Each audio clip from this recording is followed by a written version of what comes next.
realidad lo que yo me planteaba era el hecho de que el abogado no es solamente alguien vinculado. ¿Se puede retirar un poquito? Perdón, ahí. El abogado no es solamente alguien vinculado a un oficio. De hecho, nuestra facultad no es una facultad de abogacía, sino una facultad de derecho. En este sentido es muy pertinente el pensamiento complejo en tanto abarca un conjunto de caracteres heterogéneos que unen por el logro de una idea en común, que en este caso es la justicia. De hecho, el anteproyecto habla muchas veces de las distintas incumbencias del abogado. El derecho por eso persigue la justicia, pero al fin hay que estar al servicio del ser humano y entonces no debe aislarse del resto de las ciencias y saberes, lo que está en el espíritu del proyecto de reformas. Por ello, no deben enseñar solamente los abogados, y así como hay un cupo femenino, pienso que debería haber también un cupo interdisciplinario. Si la universidad es el lugar de producción de los conocimientos, si la misión de la universidad, como decía Ortega, era la investigación, hay que desarrollar entonces espacios teóricos y prácticos para el conocimiento científico. El conocimiento se desactualiza, cambia, oculta, pero también libera. De ahí que hay que contar con espacios como por ejemplo la epistemología, la metodología de la investigación y las técnicas de investigación. De hecho, el anteproyecto habla de la formación para la investigación científica. Lo alcanza con un taller de acceso a la información y por eso en la epistemología se puede recrear la manera en la que se construye el conocimiento científico. En la metodología de la investigación se planea una investigación y luego en las técnicas se accede a cada una de las herramientas metodológicas.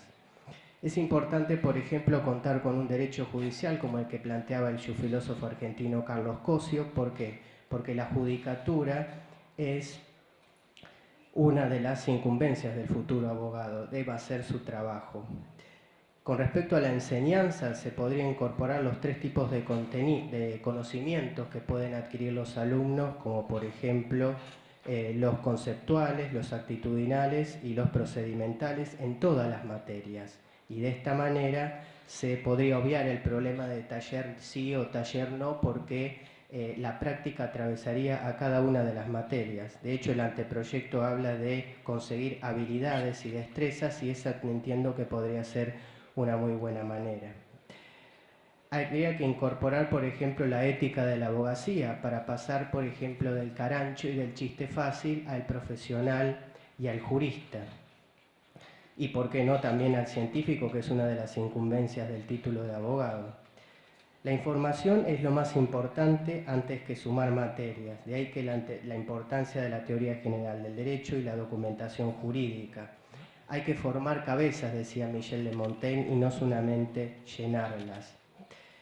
Hay que hacer operativo el deseo de la formación interdisciplinar, es decir, logrando que en cada área de formación específica y por qué no en la formación general, cada tema o materia tome contacto con espacios desarrollados por otros profesionales distintos del derecho, es decir, carreras o ciencias distintas del derecho. Por ejemplo, en el caso de la falencia que hay en el derecho internacional, se podría llamar, por ejemplo, a profesionales de las ciencias internacionales y así tornar operativo el deseo de la universidad.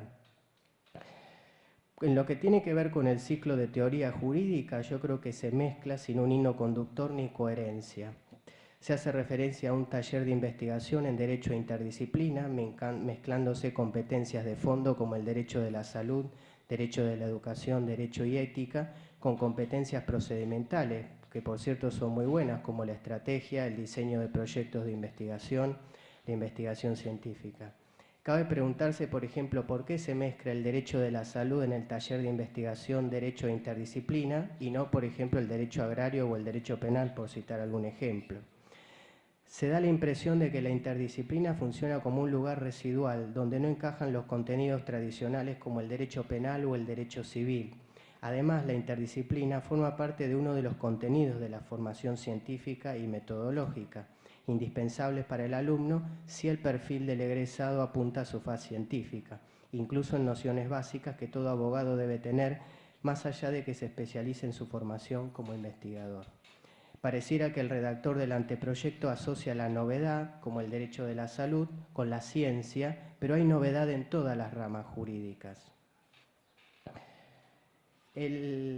La importancia, por ejemplo, del derecho de la salud y del bioderecho, que yo creo que debería ser pasar de una materia optativa a formar parte del currículo general, por la importancia indispensable que tiene esta asignatura, ¿no? Todos nosotros tenemos, padecemos o disfrutamos de salud desde el comienzo de la personalidad, con todos los problemas que genera, como por ejemplo ahora en la discusión del anteproyecto, en el proyecto que ya la ley casi sancionada, del Código Civil referencia a la personalidad, pasando por el trasplante de órganos, los problemas de adicciones, lo que tiene que ver con el final de la vida. Piénsese, por ejemplo, ahora que estamos ante el caso de Marcelo Díez, que hace 19 años que está en estado vegetativo y los profesionales de la salud se resisten incluso, por ejemplo, a cumplir la ley de muerte digna. Con lo propio ocurre con otras problemáticas, como por ejemplo el aborto, que es tan discutido también. Y ahí se podría cumplir el cupo interdisciplinario, ayudándonos y valiéndonos del aporte de personas de otras facultades, como que desarrollan farmacia y sociedad, medicina y sociedad.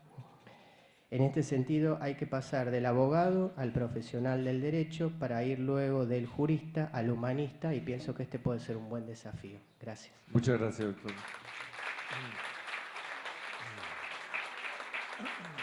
Por la cátedra B de Economía Política, el doctor Josami.